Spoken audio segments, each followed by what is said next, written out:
All right.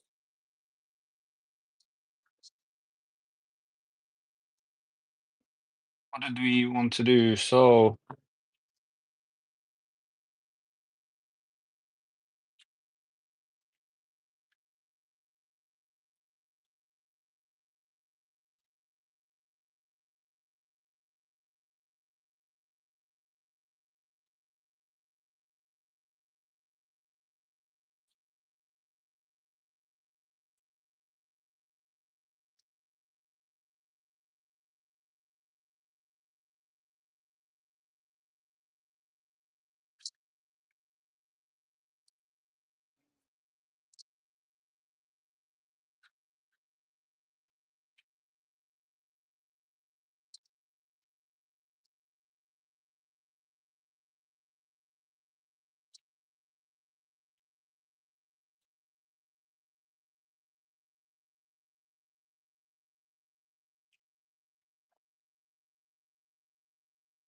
Okay, so we're just going to be getting started.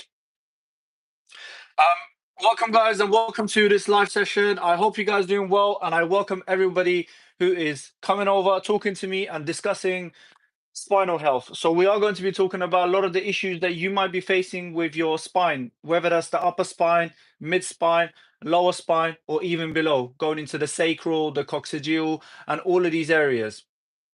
So, without much more to say on that, I welcome you guys and I hope you guys are doing well. This is a Saturday evening, you could say, Saturday evening session. I normally don't do this, but I'm going to be doing it here for you guys. And the reason why I'm doing this is because I've had plenty of people on TikTok messaging me, asking me, oh, can you upload the live session that you just did? Are you able to put it on YouTube so we can refer to it, so we can learn from it, and at the same time, so we can definitely benefits from it because you have shared some valuable information. And that's exactly what I'm going to be doing now. Do you like this session, guys? You can share it, get other people involved. This is your time to also ask questions. Remember that it is for you. You can ask questions. Hello to you guys, and hello to everybody who's going to be joining me. I don't know how much you guys are able to hear me. I don't know what my connection is like. I hope it's okay. It looks green on my side. I hope my mic is working well. So, welcome once more. Now, what I'm going to do, just so that you guys understand the basics of the anatomy. So what I do have is the spine, sorry, the skeleton. So this is the anterior portion of it. And the reason why I wanted to look at the anterior portion first is because of the ribs, including the sternum, and at the same time, looking at this section of the hip, this section of the hip. I mean, in this model here, you can't really see it too well, but we're talking about this section here where you have the sacroiliac joint coming together. Does that make sense?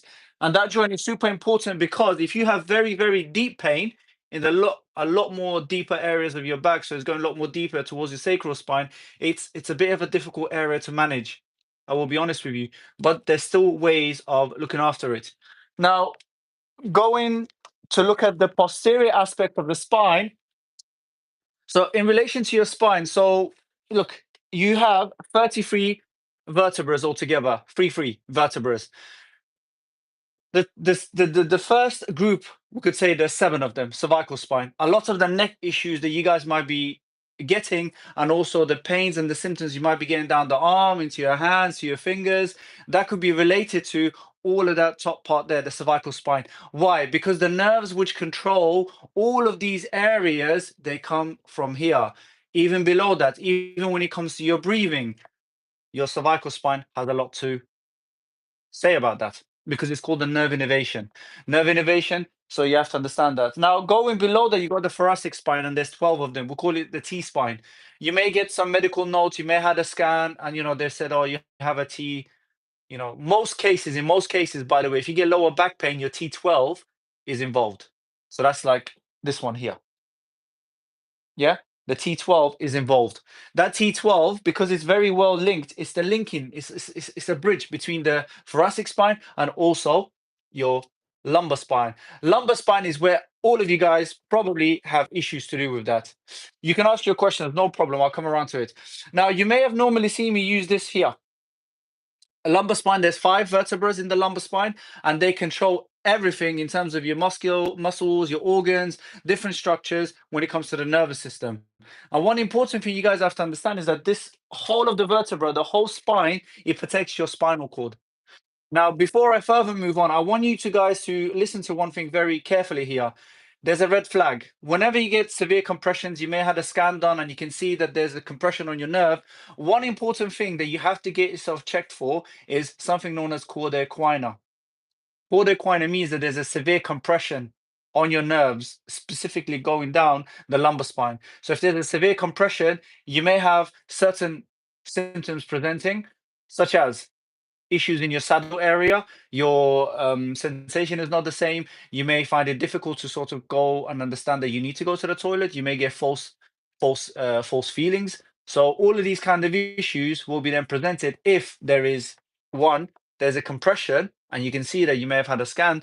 Two, that you're also having all these weird sensations, lack of sort of feeling and incontinence and anything around that. That is a great indication that you might be having a severe compression on the nerve and it's affecting everything below. That's super important to understand. So the spinal cord, I know, I've made videos about the chiropractors and talking about how they say that they bring all the issues of the human body back to the spine. Why? Because of the spinal cord, it's sort of the connection between the brain and everything else. And through the spinal cord, everything else happens in terms of the organ function and all of that. And that's their sort of basis. And they say if we can relieve some of that tension, we can crack things and click things, you can get some pain relieved, you can get some healing going on, all of that. But the reality is that I don't agree with that at all, because I believe when it comes to the human body, it's a lot more sophisticated than just that. It's not just black and white like that. Your hormonal system comes into play here. And if you guys don't know what hormones are basically these protein messengers sent by the brain. Adam, welcome. Sent by the brain, and these hormones are then will have a major impact. What happens in terms of a certain system for a certain reaction? For example, you may commonly hear about testosterone. It's a hormone. It's produced by the testes. But now, what's interesting here about the testosterone is that it is not only part of your hormonal system, so endocrinology, but it's also part of the reproductive system. It has a role to play in that too. So certain hormones will have multiple roles. And that's important because if you are then lacking in a natural process of your body being able to release that, then you can definitely expect some health issues.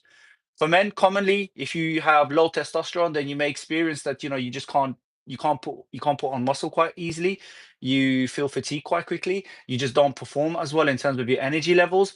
There's all these issues and complications that come with that. And of course, you can then develop certain medical issues as well. And you know what? It's common also that you may have something that then it's related to the metabolism. You know, when it comes to the metabolism, something you guys need to understand is that your metabolism has these 4 corners. What are the corners or the pillars of your metabolism? Sleep, balancing your food, managing your stress, and being physically active. A lot of people are basically not physical active enough. If you're not going to be physical active enough, you will then have an impact on all the body. Why? And this is where I'll now go into you guys understanding why it's so important for you to look after your soft tissue. You need to look after your soft tissue. The reason why I say that, because a lot of you may be having all these issues to do with your lower spine or your spine, could be cervical spine, could be thoracic spine, but you have to understand one of the key roles of a muscle. Muscle Key role of it. You know what that is? It's there to hold up your posture. So if you have all these posture issues, you got changes, postural changes that's taking place. For example, you may have a kyphotic spine, scoliosis, anything that's common like that. A lot of it, believe it or not, and there are people that actually make content on this where they've got the right personal trainer, they went to the gym and they've got the right type of a training, and all of a sudden it starts to correct their spine because the muscles are getting strong. They're working those muscles correctly, rightly, without harming the body. So that's why I'm huge on making sure that if I, for example, if I have a patient here that comes in, one of my number one things which I look for is their general ability. What can they do? What can't they do? How's their spine? Um, is spine in relation to the muscle? So, are they able to bend? Are they able to get up? Now, the other thing is that what are their weaknesses like? If you can't do something, if you're functional, not capable of doing something, that means your muscles are not firing properly. Your muscles are not activating properly. And the greatest thing about the human behavior, it's that this defensive mechanism. The human body loves to defend itself. For example, give you a great example of that. If you have an issue, and we can go into things like understanding misalignments and things like that, right? Now, for example, you may have an issue with your hip. There are so many muscles, so many structures, you know, connected to your hip. And you have to understand that your joints are held through certain forces. And these forces are, you know, taken care of by the soft tissue. Could be ligaments, tendons, muscles itself, fascia. All these soft tissue components are making sure that you have your body keeping its shape or keeping the joint in a certain position, in a natural position, through the balances of these forces. But if there is something that's taking place where it's affecting any particular structure, could be traumatic, it could be just lifestyle. You may be working all these hours behind the computer and you're sitting down, and that could basically make certain muscles shortened. And being in a shortened state for a long period of time, it will affect the way these balances are, or in terms of the forces. So you may have something like that that's taking place. All of that ultimately will disturb the balance. So therefore, you'll start having these changes, which is going to take place in your hip. So you may have, well, some people call it Trendelenburg, where one side goes higher than the other. You may have something like that. Commonly, you see that in the upper spine. So you see that somebody's shoulder goes up, where the other one's a bit more relaxed. You see sometimes things like that. And it's interesting that the people make a huge meal out of this, and they say, "Oh, look, you got all this misalignment that's taking place. I need to break down a knot. I need to break this down and that down." And all what they do, they just make you pay for things that you don't really need. You have to understand what is the deep root cause of that. What's going on here? What am I doing on a daily basis which is affecting the function of these soft tissues? Do I have a habit of keeping my arm on a chair when I'm typing? Is there something like that? Because ultimately that will then have an impact in terms of how your shoulder joint is held in space. So a lot of this could go down to behavior. And you have to understand that. That's very important to understand. Now, going back to the importance of soft tissue, hydration. I cannot emphasize enough on hydration. A lot of these, you have to understand the reason why I say hydration is key here is that your soft tissue, say something like your fascia, is up to 70% water. Your muscles, huge percent of it is water. Why then creatine, we can go into supplements. Why is then creatine so effective in terms of recovery, aiding you in terms of muscle building, hypertrophy, and all of that? Because what creatine does, it retains hydration within the muscle. If it can maintain that hydration within a muscle, a lot of the cellular function that takes place for the makeup of that muscle is going to be aided by that. Does that make sense? You're going to be literally hydrating. And by the way, hydration is the process of your body going into that euhydration. Euhydration means that you're hydrated. But hydration is a process. That's something that a lot of people don't tend to make a differentiation. But I will. It's just I'm a bit, you know, picky when it comes to these things. Go ahead. Yes, hello. Hope you're well. So that's now the success that I had with the NHS, and I'll tell you it's successful because I work with them within. So I have experience within the NHS. The NHS is basically the health system within the UK, and the areas which I have been exposed to is orthopedics and trauma. It's one of the London hospitals. I've also worked at another hospital in London, in central London, where I was in respiratory care. cystic fibrosis ICU. Sometimes we would be in the ICU, but most of the time I was in adult cystic fibrosis. A lot of the sort of clearing the throat, clearing the lungs, and looking at sputum and understanding that if there's an infection or not, managing any risks of infection and these kind of things. I have also worked in acute unit stroke, so stroke unit, acute unit, and whilst working in the stroke unit, I seen some of the most life-changing stuff. To be honest, I have seen people basically. I've had patients who they left this world because of all the complications that they were going through. A lot of family things were involved. We had patients who family was fighting in front of them, and their stress level just couldn't handle it. Their heart couldn't handle it, and because they had all these other complications with their heart, you'd expect things to go up and just cause a lot more damage in the human body.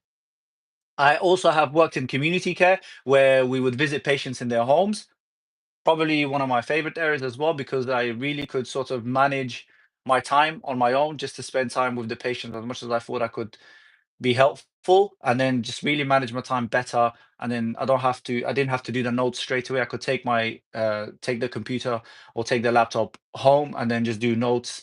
Whereas spend most of the time, or as much as time I was needed with the patient, to just give them guidance and utilize their own home environment for their rehabilitation, and really seeing success like that, because you get the best out of a patient if you are helping them, treating them in their own environment. It's just their comfort levels are higher.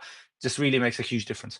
That's that. And one area which I spent 1 year, which was the most out of any of the areas, was MSK outpatient. So we used to get GP referrals, a lot of the hospital referrals as well. So they would have all these complications with their hip, and then they would have a surgery, hip replacements, or any sort of fixations in their ankles, and all these kind of things. So they would refer to us to help them to do the physio, and then give them the right exercises. What was interesting is that in this area, I think this is where I shined the most, and the reason, I guess, why I was so comfortable in this area is because of my previous studies, my previous masters in sports therapy, and also alongside that, my gym instructor courses, at the same time, my personal trainer courses were coming in handy. And because I'm also an exercise scientist, so I was utilizing my understanding of physiology, exercise, and I've also done work around nutrition. So one of my areas that I've been trained in is basically nutrition level. It was at level 4. It's nutrition for performance, diabetes management, basically a lot of these metabolic conditions, and being able to utilize food to my advantage to treat people. So utilizing all this knowledge, when people used to come see me, um, when they used to get referred to us, I used to use whatever knowledge I had. And I have, other type of qualifications like acupuncture and cupping and these kind of things. We were allowed to use acupuncture, but you could not use cupping. So I used to commonly combine things like massage therapy, just relaxing the soft tissue, giving the right exercises, getting them to sort of feel different about the area of the body which they may be protecting, or they may be in pain. So utilizing this understanding the physiology, understanding the psychology behind it, and one of the models that we were taught during my training through my NHS degree, it's known as the biopsychosocial model. And this biopsychosocial model is that you're looking at the patient really holistically. You're looking at them, and you're utilizing things like the psychology, their social settings. You're utilizing sort of the capability, the physiology, and you look at sort of, from the medical point of view, the biology, and seeing like what is going on with them, what's going on with their heart, what are they diagnosed with, how can you then manage this diagnosis whilst also giving them the exercises and being safe with these exercises. So all of that taken into consideration, so I used to sort of just manage the patient. They may come to me for knee pain. Let's get the knee strong. Now, speaking about the knee pain, knee joint, one of the areas I guess a lot of people need to, especially if you're a therapist, to focus on, I guess, is the patella. You might be thinking, oh, because when a patient comes sees you, especially as a therapist, you might be a hijama therapist, acupuncture therapist, you might be a new therapist, you might be thinking, oh, they might have arthritis in the knee. You might assume just because they fit into a certain age demographic, from a certain background, they start complaining to you about the knee. all of a sudden you assume that they may have arthritis. They may not have arthritis. They may have an intact articulating cartilage. The meniscus might be intact. All of these things might be intact. But the reason why they might be getting all these symptoms is because they might be doing exercises which is too much for them and it's aggravating where this patella sits, this groove that the patella sits on. And because there's friction that's taking place as they're sort of flexing and extending the knee, that's giving them symptoms. So why not simply check the patella? If they're in a nice relaxed state, you can move the patella, move it up and down, move it to the side, see if there's any presenting symptoms then. And then you can go ahead and say, you know what? Okay, let's rule this out. We can look at other things. You may need to ask them. They may have scans. They may tell you, though, you know what? I've had my MRI, I've had all these scans, and I've been told that basically my cartilage is no longer there. So I have arthritis, osteoarthritis. What can I do to manage that? Straight away, you should be thinking, okay, so then how do I then, if I've got all these issues with the knee, how can I make it easy on this joint? How? Which exercise can I do for them? Show them. And that's something that I used to do. I used to show them the exercises. I, as a physiotherapist, I did not let the patient go unless I practiced the exercises with them. Yes, they might have all these issues and pain in the knee, but one thing you have to understand: the human body, or one thing that the human body sort of finds comfort in, is a sense of touch. So if you, I personally did not like wearing gloves, but there were times where you do have to wear gloves. As long as everything's sanitized, everything's under control, the infection control is taken care of, I used to use my hands. Because being able to use my hands to do massage or just to do gentle manual therapy, that has a sense of healing.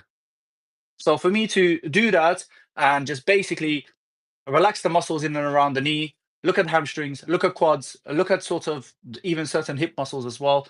Um, just really trying to just make it easy, make it more smooth in terms of the function of the knee, and allow them that relaxed muscle to start functioning again. How do we do that? We relax it first, and then we do passive movements for them. So we do the movements for the patient. Yeah. So how is that? Is that okay? Now remember that they may not feel any symptoms because there's no pressure on the knee. If they got arthritis, when they stand up, there is a pressure, so things are decompressing, and as they're trying to move it, then they may get the symptoms. But if you're doing it passively, they're not going to get the symptoms as much. But this is still another form of treatment because what you're doing, you're making them seeing is believing, isn't it? So you are making them see that they are more capable than they think. And if they can see that, you know what, I can function through the knee. It's not as painful for me to go into a deep squat. So what's stopping me? So what you're doing, you're changing their perception of the difficulties that they're going through. This is how I am doing my treatment, or how I'm, using my clinical understanding, using my knowledge of the anatomy, knowledge of the physiology to start helping them to be more functional. And it is all about that, guys. End of the day, you guys have to understand the reason why we are becoming worse. A lot of these illnesses that we're going through, and we tend to become obese, and we tend to have all these complications with our metabolism, food, and everything else. Hello there.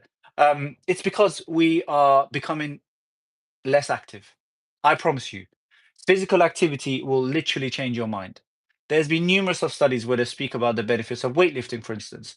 I don't care how old you are, as long as you have your spinal cord that's working, your spine is working, your muscles are contracting, get yourself some weights. Start doing some weightlifting. Be mobile. We do not want to prove the government right. The UK government at the moment, you guys can go and see for yourself. If you look at the physical inactivity rates in the UK, they're saying by 2030. I used to say this before because I looked at these stats back in 2021 and 2022, and I used to think, oh, wow, 2030, that's so long away. No, now it's only 5 years away. And what the UK government is saying is that by 2030, up to 35% of the adult population in the UK will be physically inactive, meaning that they're not meeting the minimum requirements for physical activity. With that, what it means is that there's going to be increased chances of dementia, increased chances of cardiovascular issues and respiratory issues. There's going to be more people going to be more prone to fractures because ultimately it's the movement. It's being physically active that keeps your muscles strong, keep your bones strong. That circulation that is aided via movement, through the systemic system. All of that is helping for your bone system to be nicely replenished with all the nutrients and everything else. So if you are not moving, just know that you're going to be experiencing a lot of complications. So one thing that I would advise you guys today right now is to start moving. Be physically active. I hate a lot of these videos that you guys can see on social media, you know, oh, if you want to lose weight, you have to do these exercises. They start showing you all these complicated exercises where the guys like jumping in the air, doing star jumps and all this stuff. And I don't know why they all got the shirts off. I understand you're trying to make a statement, you're trying to see like, oh yeah, I look like this. So what that should mean is that I'm qualified enough to advise you. That's what they're really trying to do, by the way. But the reality is that the things that they're trying to advise you with, they're very inexperienced. They've never worked with ill people. They've never been in a position where they are having a very ill patient who can't move and you're trying to help them to move. They've never been in this position. So they're just trying to show you things that looks, good on social media. And it looks like, effective. But the reality is that a lot of these guys on social media, their weights are fake. Their body probably, especially women, they've gone through plastic surgery and all these kind of complicated surgeries to make themselves to look like that, especially post-pregnancy. Trust me, a lot of them they have all these operations to look like the way they do. And they say, no, no, no, no, no. It's the exercise, it's the food, and all this stuff that I've been doing. Can't say absolutely all of them do that, but a lot of them are doing that. It's for the clout, it's for the social media, it's for the YouTube, it's for the Instagram, it's for the TikTok, and all these things. But it's not something for you. That doesn't mean it's going to work for you. And then what you feel like, you know what? I'm going to try this. Look, the results it could get for this person. I'm a human too. It should also get me the results, but it doesn't. Then what do? You relapse, or you give up, and you say, no, no, no, no. I'm far more worse than this individual. I can't get any better. They are better than me in this way and that way. So you start really, really sort of, beating yourself down. And then that affects you psychologically. That absolutely destroys your confidence. You rely on comfort from food, and that's fine. I don't have problem with people actually using food as a form of therapy. I don't have an issue with that. It's part of my protocols with my private patients and programs and our metabolic programs and all of that. We include food as therapy. We include baking as therapy. We include cooking as therapy. That's not an issue. But the issue is that you are repeating this behavior. And with that, there's this sort of not knowing when to stop behavior that comes in. And if you was to then look at Maslow's hierarchy of need, some of the basic human needs are food and shelter. So there is no surprise that if you feel vulnerable, you are going to turn to that food for comfort because you want to feel better, you want to feel uplifted. And food will make you do that for some time. Yeah, you can make you feel better. But you have to understand when you can use it. And I give you guys a great example here. Sometimes I don't like going to the gym. I really can't be bothered to go to the gym. Seriously. And I'm being absolutely honest here. And I've been consistent with gym for the past 3 years now, 3 to 4 years, I guess. But there's been times where I simply do not want to go to the gym. Do you know what I do to get me into the gym? I go to my local shop, off license, off licenses, off license, sorry. Go there. I get my favorite drink. It could be sugar-free one. It could be sugary one. I look at the calories. If it's within my calories, brilliant. Let me take that. And you know what else I do? I get myself one of my favorite chocolate bars. I have that. I sit in my car, I have it. And then you know what? I said, you know what? I feel right. I feel good. I feel nice. Let me go to the gym. I want to get great workout in. And I want to give that gap around sort of between the time I eat or snack on these things and say about half an hour because I just have this snack. I sit in my car, wait about half an hour to 45 minutes. Damn it, I'm in the gym because then the energy or the food that you have put into your body starts to become available. Especially fast releasing carbohydrates. These a lot of people are, they're bashing carbohydrates. Oh, sugar, your problem's this and that. You need to understand that you can absolutely use sugar to your advantage, just like how I explained over there. That sugar is available in my blood system. I need to start exercising. I need to start exercising. I need to start getting into the gym, do my workouts, and I used it to my advantage. Another example is that bodybuilders, for instance, I know them, some of them may take stuff, whatever, but they're working hard. Just because you take these things, you still need to put in the work. And for you to put in the work, for your muscles to grow, for your body to grow, you need the calories. And you simply cannot make up those calories by eating clean all the time. So what do bodybuilders or these kind of athletes, you could say, do? They eat whatever they need to. They eat whatever because they need to make up the calories. And you know what's the easy way to make up the calories? Eating small items, cheaper, but they have a huge number of calories, like chocolate bars. A great hack in terms of helping you to meet your calories for that growth, for that performance, for that development, and all of that.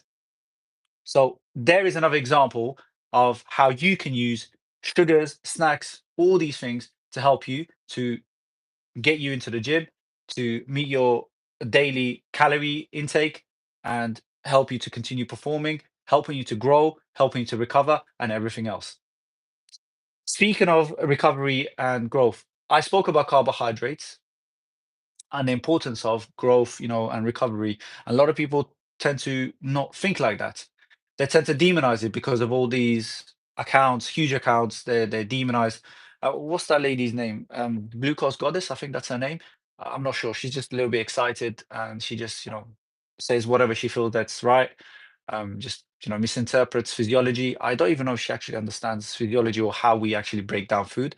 I don't even know. Honestly, from the stuff that I've seen, I'm just a bit shocked. Um, and for the laymen and for the people who are not trained in this area, it's very easy to deceive. Yeah, it's very easy to deceive you. So please always cross-reference, check the information that you're getting. Do not just take information that you see. Always do your own research and learn.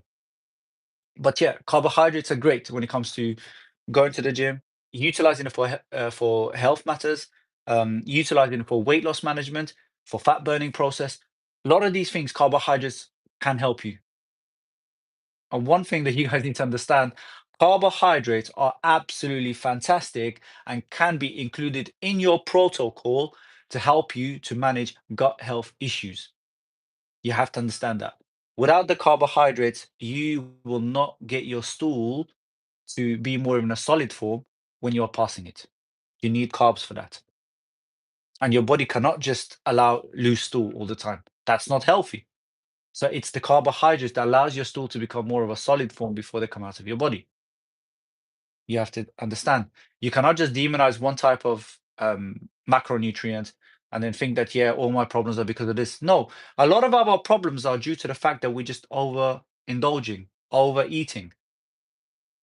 We just don't know when to stop. We just don't know when enough is enough. And that's why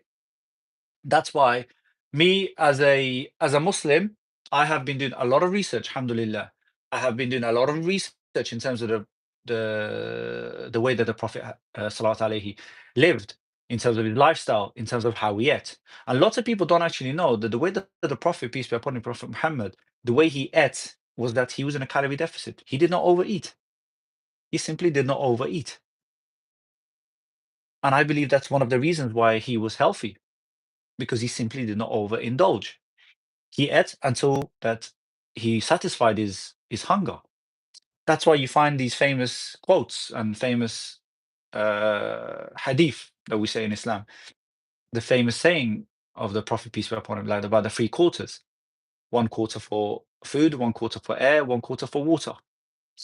And even before that hadith, he talks about eating until you feel satiated enough. Don't overdo it. Eat until you feel that you can move. You're mobile. Food should give you the energy to be mobile. Food shouldn't just make you knock out and say, oh, that's it, I've ate too much. That's not how we're supposed to be eating. And this is some of the most important lessons that I have come to in terms of my research and concluded, and I try to implement on a daily basis. I simply do not overeat, and that's something that I have been using for the past year. I do not overeat. I still gain muscle. I still have a great, brilliant workout. My recovery is fine, and you have to understand that. And whilst we on the topics of nutrition, one thing that you guys need to understand: your muscle health, your joint health relies hugely on certain supplements that you simply cannot get naturally or from the natural source, depending on, of course, depending on where you live in the world. So, vitamin D, the vitamin D3, cholecalciferol, the more better active form of it. If you are somewhere in, say, for example, in the UK, you are simply not going to get it from the sun. It may be sunny outside and everything else, but it's simply the ultraviolet B rays are not going to be strong enough to, first of all, if you are brown skin or you're darker skin, then it's going to be even more difficult for you. It's going to be even more difficult for the ultraviolet B rays to penetrate the skin and the cholesterol under the skin for it to then go through another conversion process through the liver, through the kidney to become more of an active form so the body can use it. It will be more difficult if you are more darker skin. For sisters who wear hijab and they fully cover up, your clothes are covering you up. You're not going to do it. So the easiest thing to do is that you either get the tablets, you either get the capsules, you either get the syrup, you could get the spray. There are so many different versions of the vitamin D. Vitamin D is super important for your joint health, for your spinal health. You could be having all these issues and you don't know where the pain, you can't locate it. And then once you start supplementing on vitamin D3, you notice that your pains have disappeared. You don't feel as tired anymore. You don't feel as fatigued anymore. Now, one important thing you have to understand is that yes, the calcium, when it comes to calcium and vitamin D3, your body, it helps your body to sort of absorb the calcium, but the calcium needs to go somewhere. That's why I tell you is that you should be also supplementing with vitamin K2. A lot of the research which is coming out is talking about how you should be you should be taking your vitamin K2 and your vitamin D3, but not together. That's what the research, some of the more latest research says. An easy way to manage this, which I help my patients to manage it, and also I help my private patients, is tell them to simply take their vitamin D in the morning with food, and then when it comes to the dinner, as it's also a fat soluble vitamin, take your K2. If you have sleep issues and anything to do with that, then you can also take magnesium. And magnesium is, it's so important because a lot of the cellular processes that takes place, a lot of the activity that takes place within the cells, magnesium as a mineral has a role to play in. Very important. So if you was to look at the free trio, the free must that you should be supplementing on is vitamin D3, K2. Don't take them together, take them separate, and then magnesium. Fish oils again. What's interesting is that Dr. Rhonda Patrick, she speaks about the data. I think she was on a podcast with Thomas, I forgot his second name, and she speaks about how they've analyzed some of the data that was coming out when they were comparing smokers versus non-smokers versus um, those people who were had good levels of sort of omegas in their blood, but yet they were still smokers versus those who did not smoke yet have deficiencies. And they sort of compared all these groups, and they found out that those people who were suffering from deficiencies in terms of the omegas were more likely to have complications in their health, even when compared to those people who smoked, but yet they have decent levels of omegas in their system. So think about fish oils as well. You have to think about the fish oils. You can think about omega 3, 9, 6. Yeah. Omega 6. Why do I laugh when I talk about omega 6? It's because, the seed oils. Everybody's bashing seed oils. What is the matter with you? Honestly speaking, what is the matter with you? The reason why seed oils are associated with negative impact on your health, it's because you are eating too much of things which are made with seed oil. That's the reality. Your takeaways. They will probably use the cheapest oil that they can get their hands on, which are going to be seed oils. And you're always indulging in the takeaways. Well, guess where the issues are going to be because you're overindulging in the takeaways. That's when complications can begin. So if you don't overindulge, you don't have too much of these things which are made with seed oils, then there aren't going to be any issues. You're actually going to benefit. What's interesting is that they've looked at a huge number of data when they're compared. So we're talking about saturated fats versus polysaturated fats, and they looked at the difference of these fats have. Like for example, when comparing vitamin omega 3 with omega 6, and it's always about the ratio.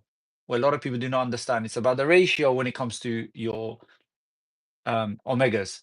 you need to have a well balanced ratio between of six and three. Yeah. So yeah, that's something again that you can pay attention to and try to get your hands on. Yeah, I mean, you could try adopting more of a oily fish diet. That could also help you to replenish some of these omegas. But as far as the vitamin D goes, you're not going to get it from the sun. You're going to have complications, especially where I live in the UK and where a lot of people, a lot of my viewers live in the UK or living in the UK. They're just not going to get enough from the sun. And that's the natural source of it. Up to 90% of vitamin D comes from the sun. We don't have any sun in the UK. That's let's face it. So you're not going to get that. But still, you should be exposing yourself to daylight.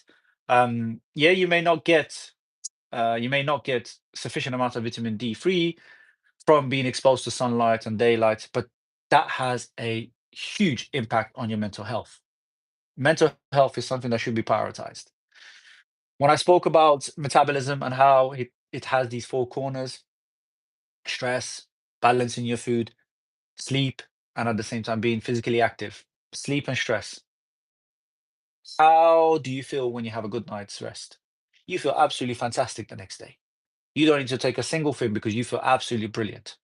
And a lot of people are focusing on sleep by looking, try to be in this REM sleep for as long as possible, which is a good idea. And then you might be thinking, oh, how do I improve the quality of my sleep? But then they determine the quality by looking at how long they can stay in REM sleep. And then they look at the quantity as well. But the reality is that your body will absolutely, absolutely benefit from having a routine. It's like, you have a routine for your cells, for a lot of these cellular functions. And you have to understand this. Within the first few hours of you going into deep sleep or REM sleep, you start producing GH, which is growth hormone. And you should see the spiking of that during that period. There's charts and graphs you can find online. And it literally, it's actually quite fascinating to see because you can see the impact of good routine has on these productions of these hormones, and it makes a huge impact on your health overall, your growth, development, even stress management, balances of a lot of these stress hormones. All of that is determined by this this physiology, and you can take care of that by focusing on sleep.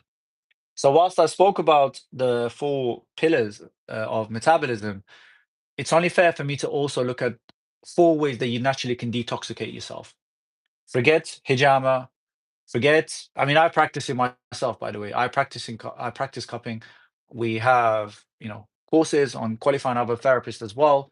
But I'm telling you, if you don't do the stuff which are free, which is within your control, within your behavior, you're not doing something right because then you're relying on other people. One of the greatest sunnah of Rasulullah sallallahu alaihi is to make you independent.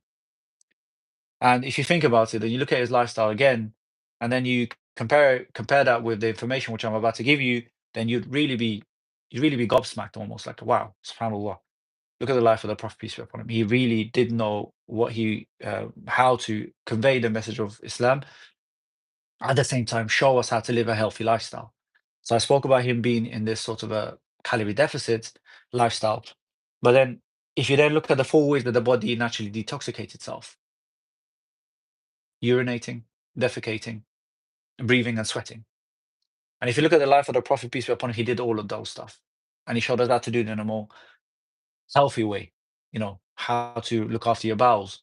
People have all these anal fissures and all these issues to do with the piles and all of that. You can literally work towards minimizing the risks of having these complications in the future by following the way that the Prophet relieved himself and enhancing and working towards these natural four ways that the body naturally detoxicates itself: breathing, sweating, urinating, defecating.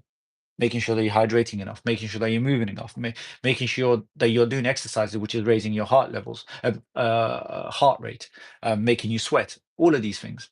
And that's why I believe that a lot of people do benefit from saunas and things like that, because it does make you sweat and you do detoxicate naturally. Now, if you're doing all of that, realistically, do you really need to have all these cupping sessions for that purpose? No, I don't do it myself. I could easily get it for free and everything else, but I don't do it because I believe in more being independent. And that's again like like I said, I do teach cupping myself, and but I have a certain way of viewing it, and I don't believe it's the sunnah. It's opinions of many scholars, including Sheikh Sheikh bin Baz, rahimahullah, and also the opinions of Imam al-Shafi, they did not believe it's sunnah. I believe that it was something that the Prophet, peace be upon him, liked. He felt that, it felt good. There was a lot of sort of relaxing benefits from it, or relaxing effects they had on the body. So for those purposes, he thought like, you know what, it's good. And I do agree. I think for acute issues, so if you have back pain, which is related to maybe an injury and things like that, then using cupping can be probably beneficial. So I do believe for acute issues, for lower back or anywhere in your shoulders or spine, using cupping can be good. Um, do I believe, or would I say that, oh, you're going to detoxicate like the way people make it out to be? Oh, this is hijama therapist. No, of course not. Do I believe that you're going to be removing bad blood? No, of course not. You'll be removing good and bad. That's one thing you have to understand. And do not let these people, sell you packages and make you pay for things that you don't need. Be independent. That's my sort of final message. Always be independent. And we can next time go into the understanding of Islamic medicine and how we developed medicine using these ancient medicines, and what did the Muslims what did the Muslims do, or what kind of a role did these Muslims play when it came to establishing all these medical schools and at the same time establishing free healthcare for the world, which happened during the time of the Ottomans, Umayyads.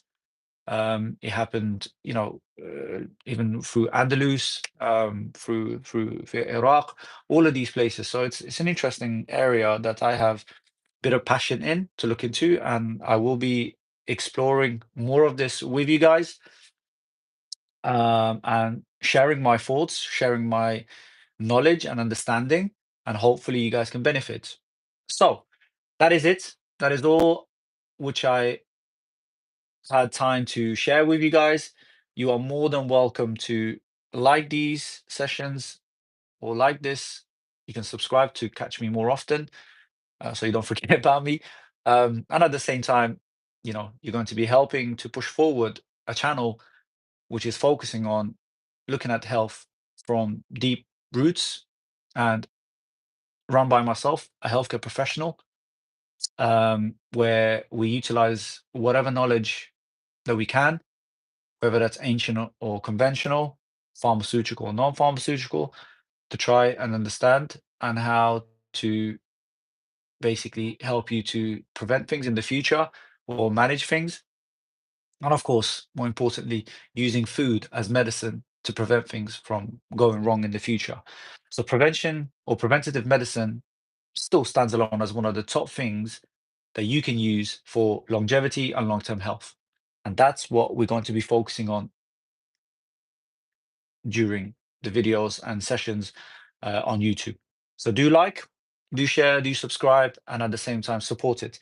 Support it as much as you can, because you are going to be single-handedly supporting and pushing forward work which is valuable, has a lot of value, inshallah, by will of Allah, and really would be, important, or it would be absolutely important and helpful for someone, or for you possibly, and you would have never thought that you would have been able to get that type of information, um, through this platform.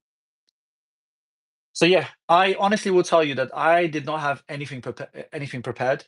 I literally just tried to freestyle and give you guys as much of the information I could. Things were top of my head, and try to link things so you guys can sort of appreciate and benefit, um, from how these systems work in the human body, and how you can utilize this knowledge to then try to improve your own health. So yeah, I hope I didn't make any mistakes. If I did, I'm a human. I will make mistakes. But it's then up to you guys to correct me. Because if I make a mistake and it just goes ahead and nobody corrects me, then I'm not gonna know. Then you guys are not my friends. Then do correct me. I will then rectify that, and then just work on that and hopefully rectify it and give you guys more accurate information. And one thing that you guys must understand is that I rely on the science, I rely on the history, I rely on the physiology, I rely on my experience of working within the NHS, working in the hospitals, because ultimately what I want to do is to push information that's close to accurate as possible, evidence-based, clinical, and at the same time, it's research well, because I do not want to misinform. I don't want to put misinformation out there like lots of people do. I don't care if, nobody watches these videos. Um, as long as I'm not pushing misinformation, that's what's important for me. So yeah, that's it. I'll catch you guys next time. Thank you very much for joining. So yeah, Assalamu alaikum wa rahmatullah, and I'll see you guys on the next one. Take care, bye bye. And do not forget to support. Take care. Bye bye.